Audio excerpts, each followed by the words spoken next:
Odak noktasıyla yeniden karşınızdayız. Dünyada ve ülkede yaşanan gelişmeleri aktardık. Şimdi özel bir konuyu masaya yatıracağız odak noktasında. Değerli izleyenler, hemen hemen her geçen gün, hatta gün içerisinde birden fazla şiddet haberi geliyor. Ülkenin dört bir yanından, özellikle şiddet olayları, intihar ve cinayet vakaları. Kimilerine göre bu olaylar hep vardı, kimilerine göre medyanın abartısı, kimileri ise olaylara farkındalık ve olayların gündeme gelişi farklılaştı. Peki nasıl bir toplum haline geldik? Şiddet eğilimli bir toplum olduğumuz iddiaları ve görüşleri de hakim. Peki ne yapmak gerekiyor? Sosyal hizmetler uzmanı Barış Başar'la birlikteyiz. Efendim hoş geldiniz. Hoş bulduk. Nasılsınız? İyiyim, teşekkür ederim. Evet, ne yazık ki ülkenin dört bir yanından gün içerisinde birden fazla şiddet olayları, haberleri geliyor ve ekranlarda, gazetelerde, medya aracılığıyla sık sık vatandaş da, halk da bunları okuyor, izliyor.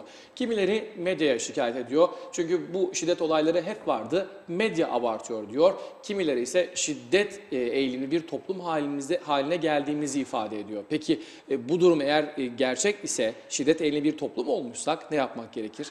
Şimdi şiddet eğilimli bir toplumdan ziyade aslında biz şiddete çok uzak bir toplum, halk değiliz. Yani bir kere 40 yıl önce bu coğrafyada büyük bir savaş yaşandı, bir soykırım girişiminden bahsediliyor. İşte şehitlerin olmadığı, ailelerin neredeyse yok, herkesin bir akrabası var. Herkes yerini, yurdunu bırakarak başka bir yere göç etmek durumunda kaldı. Hatta yıllarca bahçesine ağaç ekmedi, duvardaki kurşun izine bir sıva çekmedi. 15-20 yıl sonra kuzeyi kendi coğrafyası diye tekrardan benimsemeye başladı, yatırım yapmaya başladı. Ve tabii ki korkuları var toplumların.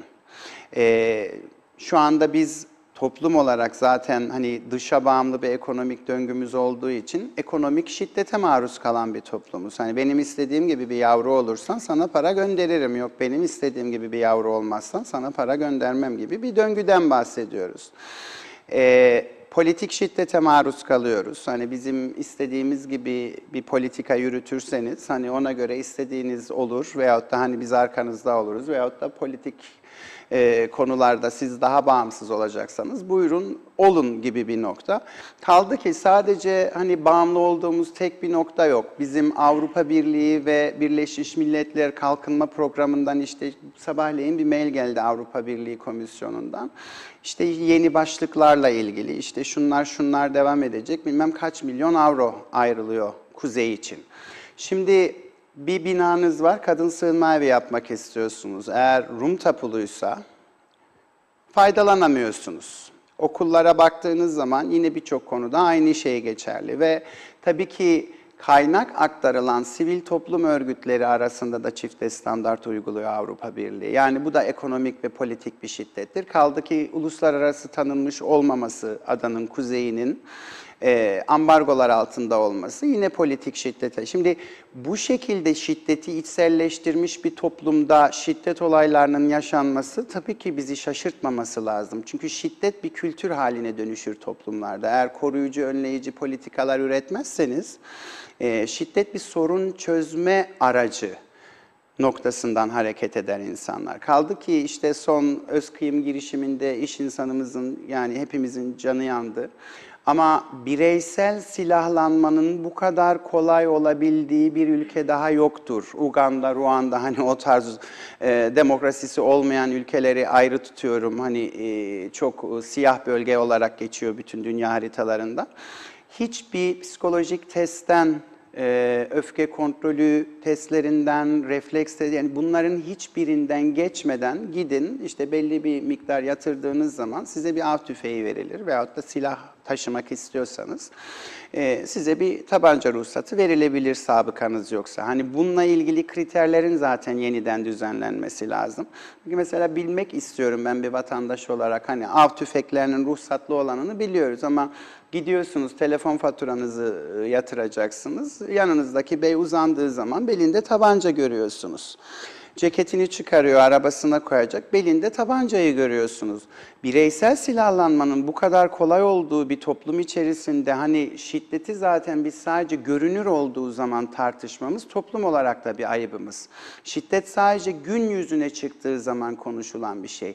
Kaldı ki şiddet dediğimiz davranış planlanmış bir davranıştır. Öyle durup dururken öfkelenip şiddet uygulamaz insanlar. Mesela kadına yönelik şiddete veyahut da çocuklara yönelik fiziksel ya da duygusal istismara baktığınız zaman karşı taraf oturur, bekler. Hani sizin bir hata yapma ve planlanan şiddet davranışından bahsediyoruz. Sözel şiddette özellikle sürekli aşağılamada, ciddi kişilik bozuklukları olan insanlarla bir arada aynı toplum içerisinde yaşıyoruz. Çünkü biz genel sağlık politikasının önemli bir parçası olarak ruh sağlığı politikasını maalesef sağlık politikamız içerisinde yer almıyor. Hatta vatandaşta da aslında böyle bir kanı hakim. İşte şekeriniz, kolesterolünüz, tansiyonunuz, işte belli şeyleriniz fiziksel anlamda iyiyse iyisiniz. Oysa ruh sağlığı bütün beden sağlığının da işleyişiyle ilgili çok önemli bir etkendir insan hayatında. Tabii ki sağlıklı bireyler, yani sağlıklı ruh sağlığı yapısına sahip bireyler sağlıklı bir toplum oluşturur. Biz farkındaysanız hep Kıbrıs sorununa odaklandık, siyasi çekişmelere odaklandık. Hani bizim öyle kapsamlı bir sağlık politikamız yok. Örneğin İşte intiharların önlenmesi, şiddetin önlenmesi veyahut da çocuk ihmal ve istismarının önlenmesi yönünde koruyucu ruh sağlığı hizmetleri dediğimiz hizmetlerin daha etkin olması lazım. Şimdi Yeni Erenköy'de Karpaz'da oturan, bu konuda bir zorlanma yaşayan bir vatandaşın ya aracına atlayıp ya da otobüsle Mavsa'ya gelip Mavsa'dan başka bir otobüse binip Barış Ruh ve Sinir Hastalıkları Hastanesi'ne gelmesi lazım. Gerçi bazı bölgelerde hani rotasyon dediğimiz işte pazartesi, çarşamba, cuma şu hastanededir, işte diğer günler Lefkoşa Hastanesi'ndedir gibi rahatlatıcı adımlar atıldı. Hani bunu da vurgulamak lazım. Ama bu çok sürdürülebilir bir şey değil. Bizim en az 7 bölgeye açılacak ruh sağlığı istasyonlarına ihtiyacımız vardır.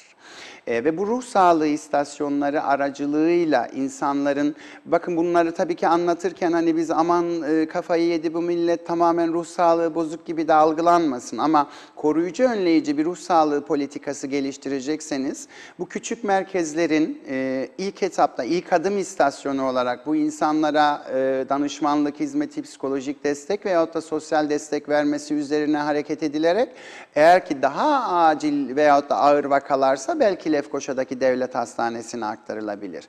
Bizdeki sosyal hizmetler ağı için de aynı şey geçerli. İşte bölge ofisleri var, gidersiniz, onlar yazar, Lefkoşa'ya gelir, müdürlük onaylar, maliyeye gönderir. Çok hantal bir yapıya sahiptir. Bu kadar hantal bir yapıyla hareket edemez ruh sağlığı alanında hizmet veren birimler. Ki bizim tek bir kurumumuz var. Barış Ruh ve Sinir Hastalıkları Hastanesi.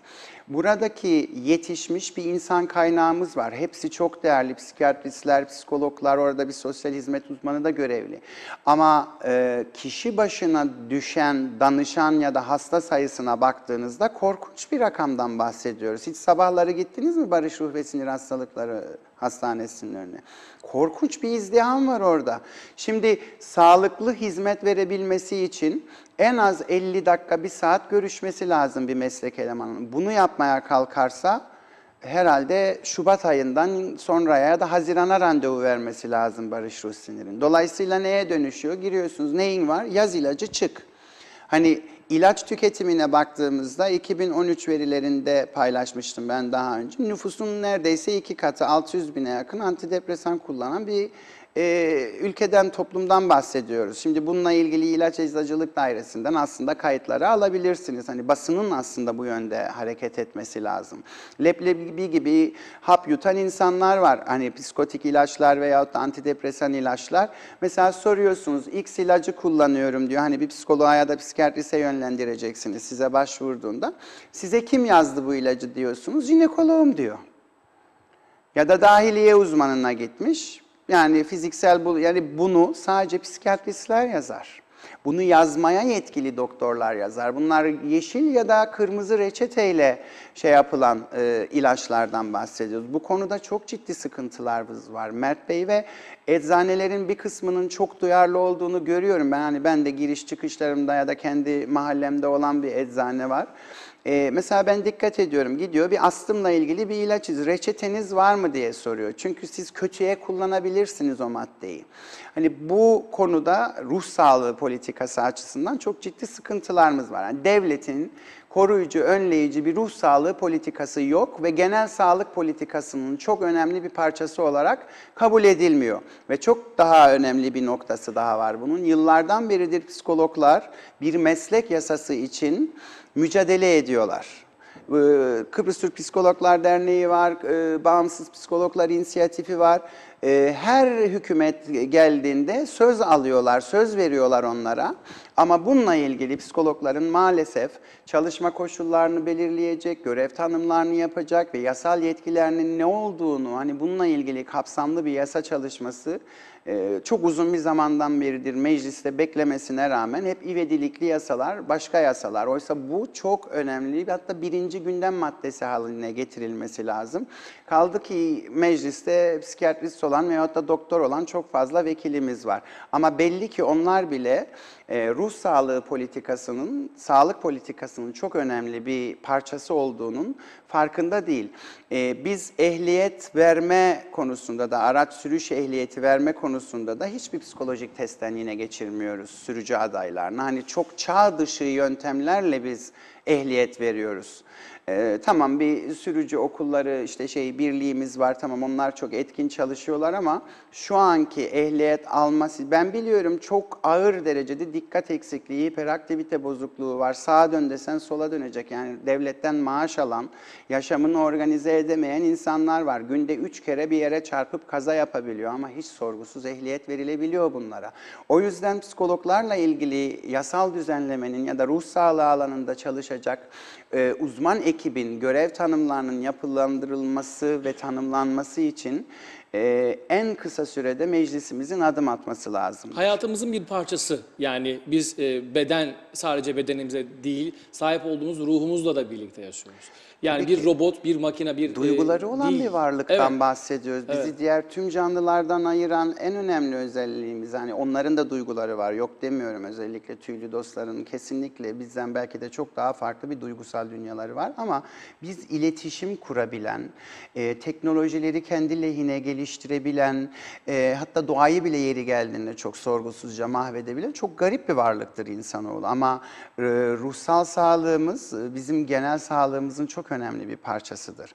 Şimdi bununla ilgili politikaların üretilmediği ve toplumun yapısını güçlendirmeye yönelik adımların atılmaması, ki bu vizyonla da ilgilidir. Yani onu her fırsatta vurguluyorum, yineleyeceğim. Her ayın 28'inde ya da aralığa geldiğinizde işte 13. maaşları denkleştirip ödemek ya da işte batan şirketin çalışanlarını alıp bu bir şirkete angaje etmek, hani ülke yönetmek değildir Mert Bey. Hani bu konuda toplumun ciddi bir farkındalık yapması lazımdır, kazanması lazımdır.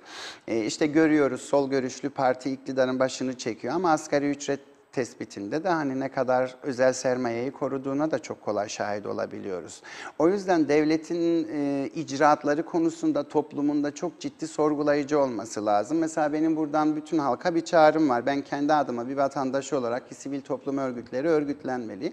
Bu yollar için seyir sefer çıkarıp bu aralıkta ödemeyin. Zaten ödemezseniz 13. maaşları ödeyemez bu devlet. Bu kadar çukurların olduğu yollarda gideceğim, arabam mahvolacak ama ben sana yol vergisi ödeyeceğim. Bu sivil itaatsizlik, bizim barolar birliğimiz, bunlar ne yapıyorlar? Niçin toplumun yasal haklarını savunmuyorlar? Neden patates tarlası gibi gittiğim yollar için ben sana vergi ödeyeyim? Sen bana ne hizmet sunuyorsun?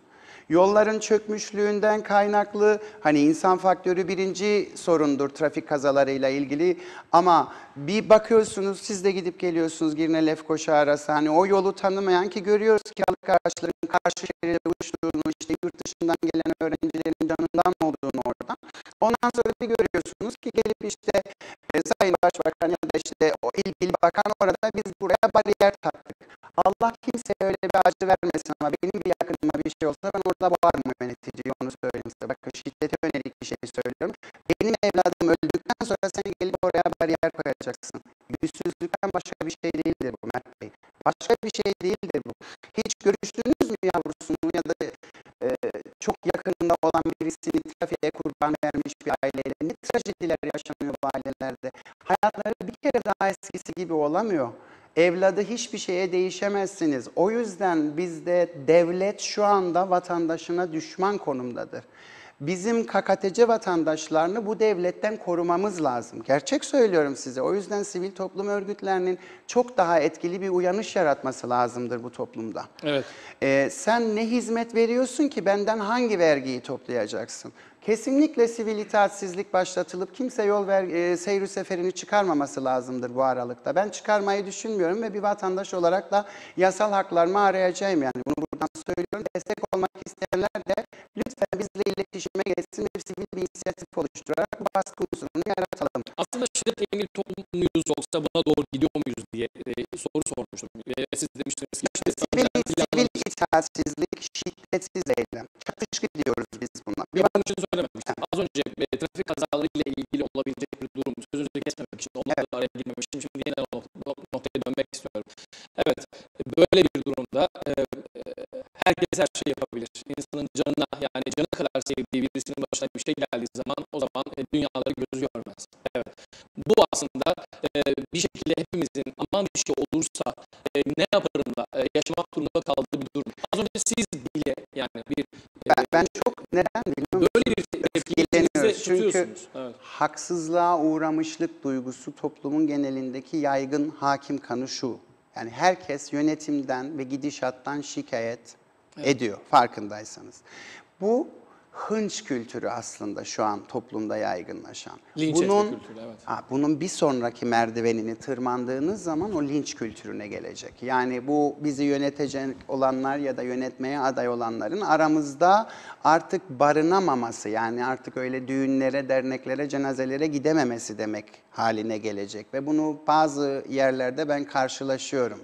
Özellikle bazı bakanlara hani toplumdan çok laf atmaya başladılar. Yani eğer bu şekilde devam ederler, toplumun sorunlarından uzak böyle Osmanlı zihniyetiyle merkezden yönetim ve halkın sorunlarına yabancılaşan yöneticiler olmaya devam ederlerse sizler de göreceksiniz ki halkın arasına çıkamayacak siyasetçiler var bizim aramızda ve bunu hep birlikte göreceğiz. Ancak buradan da bir çağrıda bulunmak istiyorum. Şiddet hiçbir zaman bir sorun çözme becerisi değildir. Sivil itaatsizlikte bulunabilirsiniz, şiddetsiz bir eylem yapabilirsiniz, oturma eylemi yapabilirsiniz, çıkıp protesto edebilirsiniz. Ama söylemler sadece fiziksel şiddet değil. Mesela ben sosyal medya üzerinden bakıyorum, Facebook, Twitter bence nefret kokuyor. Bir grubun ya da bir politik görüşün ya da bir etnik kimliğin ya da bir yaşam biçiminin diğer yaşam biçiminin inanılmaz nefret söylemleriyle bizim bu ülkede çok kısa sürede nefret suçları ve nefret söylemiyle ilgili daha kapsamlı bir yasal düzenlemeye ihtiyacımız var. Mesela Facebook'ta sanal nefret grupları var. Farkında mısınız? Burada korkunç olan şu, yani şiddetle ilgili olduğu için söylüyorum. Sadece sanal ortamda oradaki paylaşımları beğenip o ideolojik yaklaşımı kazanmıyor o insanlar. O klavyenin önünden kalktığı zaman, sokağa çıktığı zaman da o gruba ait davranışlar sergiliyor. Ve bunlar grup haline geldiği zaman işte o zaman o sosyal patlama dediğimiz ya da şiddete yönelik işte toplumsal olayların ortaya çıktığını görüyoruz. Aslında TOMA'nın buraya gelmesi söz konusu olduğunda çok üstlerden birileri bunu fark etti. Veyahut da burada biraz daha boğazı sıkılacaktı bu toplumun ki hani öyle bir araca ihtiyaç duymuştu.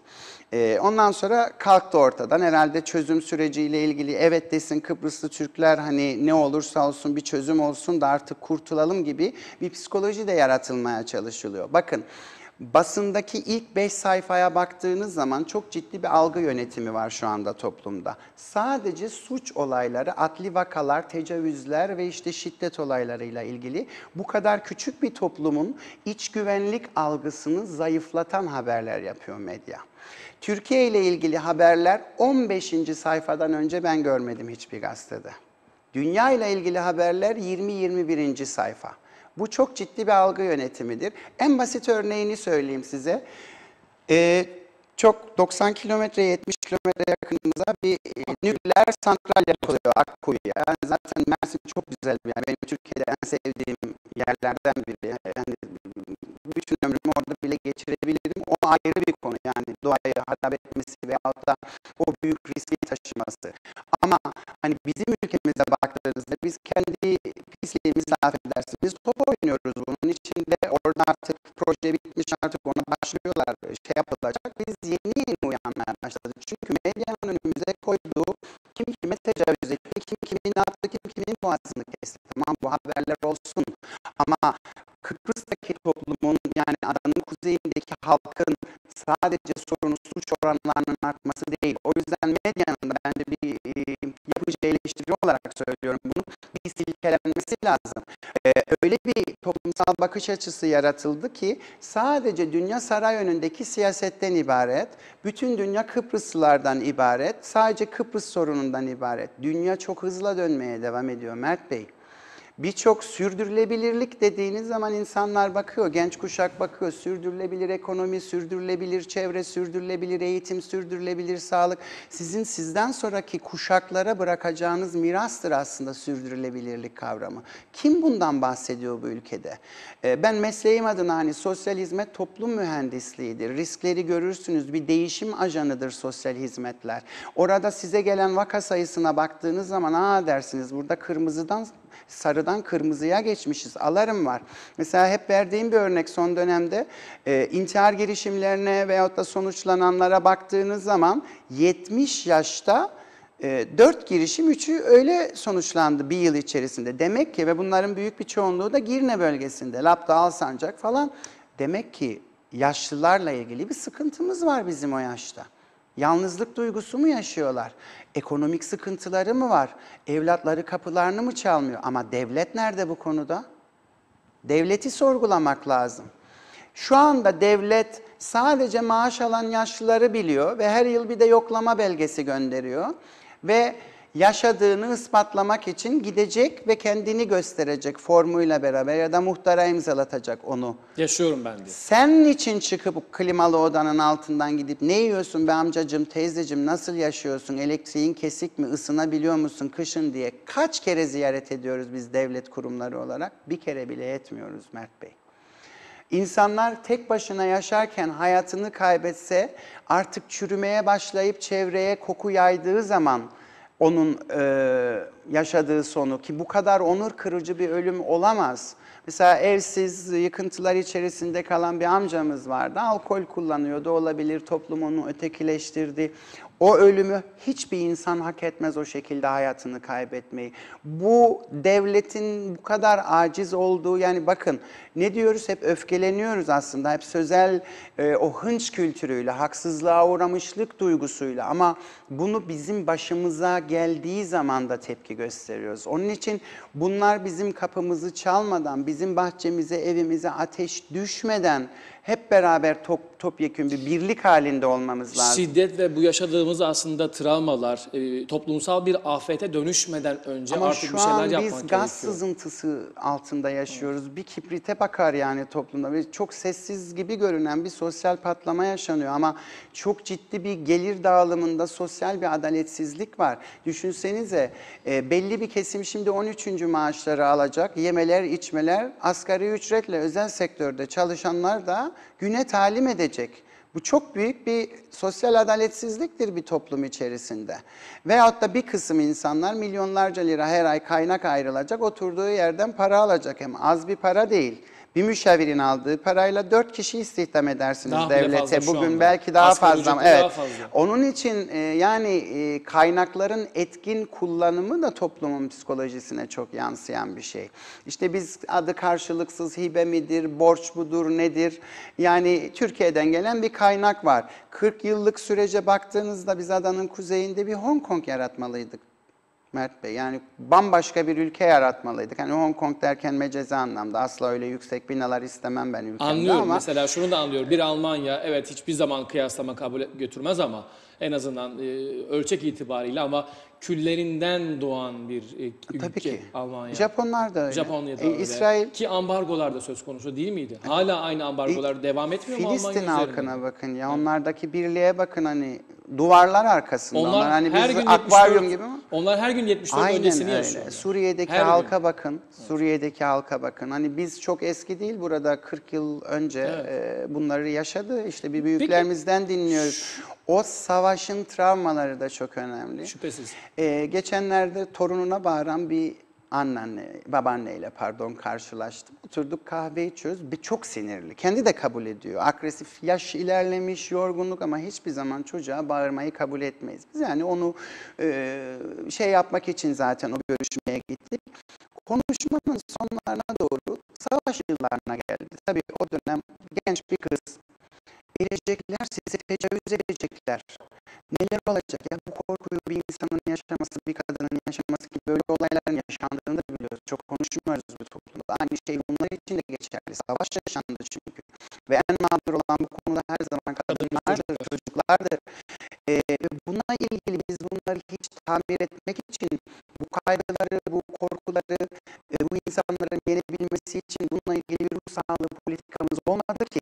Şimdi rüzgar ektik, onun fırtınasını biçiyoruz Mert Bey biz toplum olarak. Evet. Ciddi bir uyanışa ihtiyacımız var. Bunu sormak istiyorum. Yani bu toplum pek çok şeyi başarmış, hayatta kalmayı ve varlık mücadelesine her şeye rağmen sürdürebilmiş, çok yetenekli insanları, çok yetenekli, çok önemli akıllı liderleri olan bir toplum. Dolayısıyla umutsuzluk bize kabul edebileceğimiz bir şey kesinlikle değil. Çok zekiler biliyor musunuz? Evet. Yani yurt dışına giden çok fazla tabii ciddi bir kan kaybımız var. Biz çok ciddi beyin göçü Bu yaşıyoruz. ülkenin 2-3 misli belki nüfusu.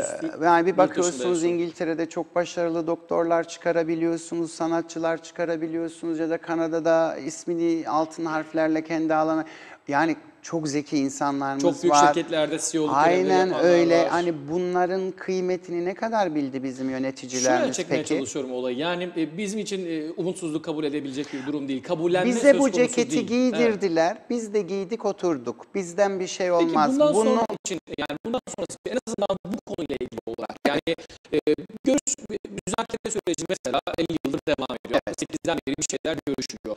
68'den beri insanlar bir şeylerin değişmesini anlaşma yoluyla ya da farklı bir yöntemle bir şeylerin değişmesine de bir şekilde beklemek durumundalar. Ama hayat devam ediyor. İnsanlar dediğiniz gibi belki de duvarlarına bir çivi bile çakamadılar bu yüzden yıllarca ama artık insanlar değişme vaktinin çoktan gelip çattığını görüyor. Ama onu görmüyorlar. Yani görenler var. Çok Yok az. değil. Hala daha övürüyoruz. Yani eski Yasemin kokulu Kıbrıs'ımız, bütün dünya değişti be arkadaşlar. Artık yani bütün dünyayı tehdit eden Hiçbir şey AIDS'idir, geri şiddetidir, getirmeyecek, evet. uyuşturucusudur. Seni de tehdit ediyor. Hani 50 yıl önceki işte bindiydik eşeğe de bafa gittik. Öyle Peki bir nasıl döngü bakmalı? değil. Bugün bu şekilde Biz düşünen ve bizi şu anda izleyen bir Evet. vatandaş bu şekilde düşünüyorsa bu değişen dünyayı ve koşulları nasıl algılamalı ve nasıl kendini hazırlamalı? Yaşı geç bile olsa. Bir kere yaşlı bile olsa. yönetici olmak için adayların vizyonlarına bakmaları lazım. Bu hani önümüzdeki tabii Ben normal bir vatandaş için de söylüyorum bunu. Normal bir vatandaş için de hani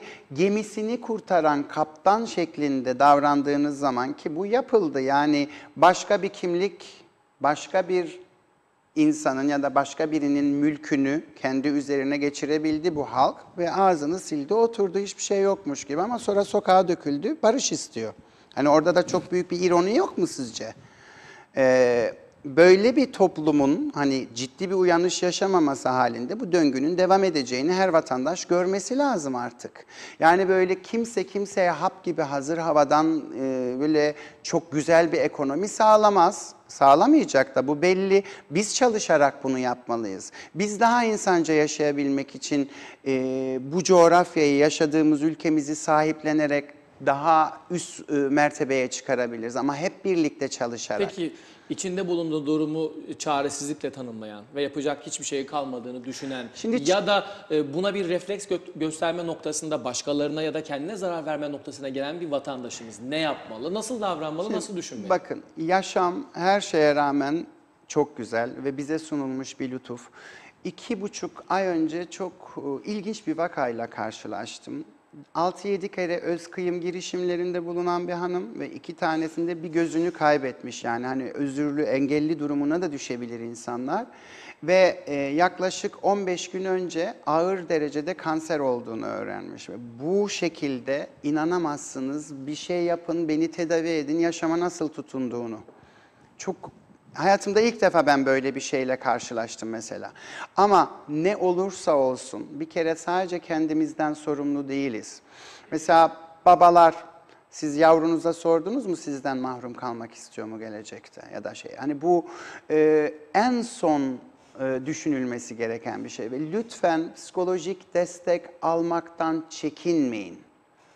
Bu nasıl ki dişimiz ağrıyabilir hani fiziksel sağlık noktası Bu ne zaman üzerinden. hissedilir? Yani bir kişi psikolojik destek Bakın, almaya ne zaman ihtiyaç aşırı duyar? uyku ihtiyacı veyahut da tam tersi uykusuzluk, çok ciddi huzursuzluk, ani öfke patlamaları, hani bu gibi depresif olma, hiçbir şeyden keyif alamama, içinden hiçbir şey yapmak gelmiyorsa insanların mutlaka randevu alarak gidip bir uzmanla veya da bir psikologla, bir psikiyatristle görüşmeleri lazım. Ama şunu da hatırlatmak istiyorum. Psikiyatristler tıp eğitimi almış kişilerdir ve daha çok klinik vakalarla çalışabilirler. Önce bir psikoloğun kapısını çalmalıdırlar.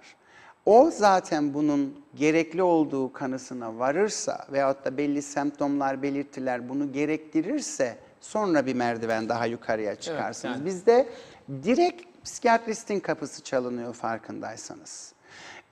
Hani sinema terapi dediğimiz terapi yöntemleri var, sanatla terapi dediğimiz yöntemler var. Bunu uygulayan, çok da başarılı olan arkadaşlar var psikoloji Yüzlerce alanında. yıl önce kullanılan yöntemlerdir Aynen öyle. bunlar, evet. Hani ilaçtan veyahut da en klinik noktaya gelmeden önce bunun çözüm yollarını aramalıyız. Bu bizde bir sorun olmayabilir, eşimizde olabilir ama ikili ilişkiler içerisinde aile döngüsünü olumsuz etkileyeceği için belki çift olarak da gidip aile terapisi almalıyız. Yani boşanmalara baktığınız zaman son noktaya geldikten sonra artık çözüm yolları var mı diye soruyor çiftler birbirlerine. Oysa en küçük bir mutsuzluk döngüsü, sürekli tartışma ortamına geçme, hemen mutlaka bir uzmana danışmalıdırlar. Gidip psikolojik destek almalıdırlar psikologlardan. Bundan kesinlikle çekinmesin hiç kimse.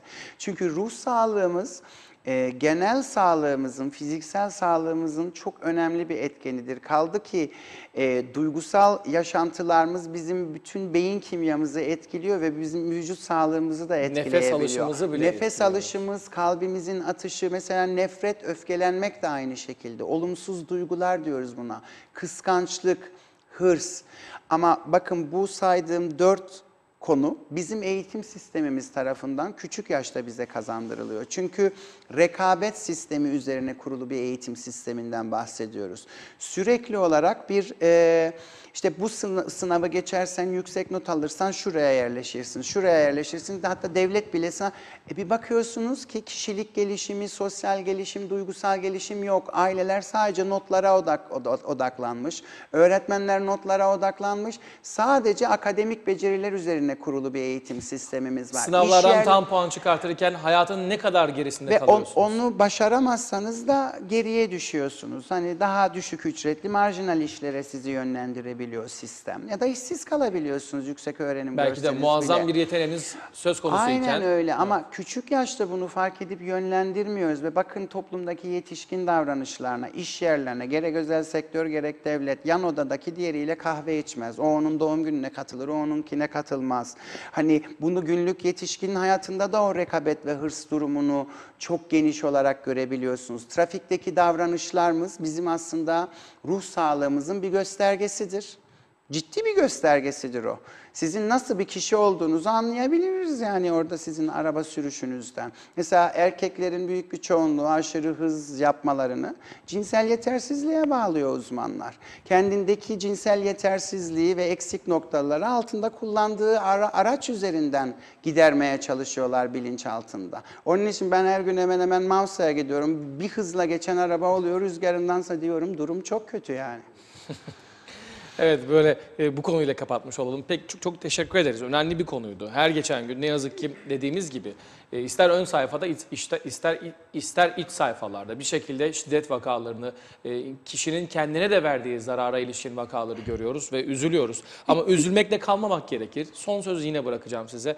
Üzülmekle kalmamak gerekir. Artık birilerinin harekete geçmesi gerekiyor ki de bu noktada devletin ve devletin ilgili kurumlarının ve yetkililerinin tepkisiz kalmaması gerekiyor. Belki bir şeyler yapılıyor, belki bir şeyler yapılmaya çalışılıyor ama bunun yeterli olmadığını söylüyorsunuz. Ciddi bir gaz kaçağı var. Bir kıvılcıma bakar bu toplum kül olabilir diyorsunuz.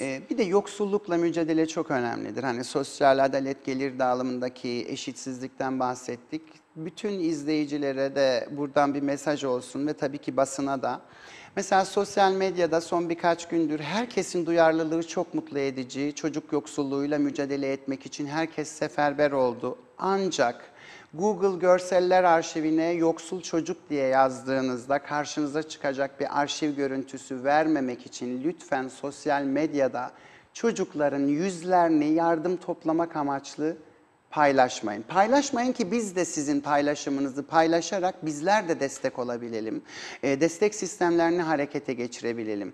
Tamam, insanlar daha duygusal bakıyorlar bir çocuk yüzünü gördüğü zaman orada, ama bu çocukların yarın doktor mu, mühendis mi, ne olacağını bilmiyoruz. O yüzden lütfen yaşadığı koşulları, yıkıntı, barakayı paylaşsınlar.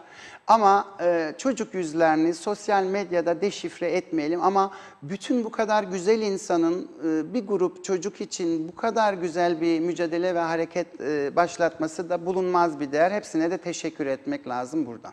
Evet, bu mesajınızı da aldık. Evet. Biz de size teşekkür edelim bir kez daha. Sağ olun.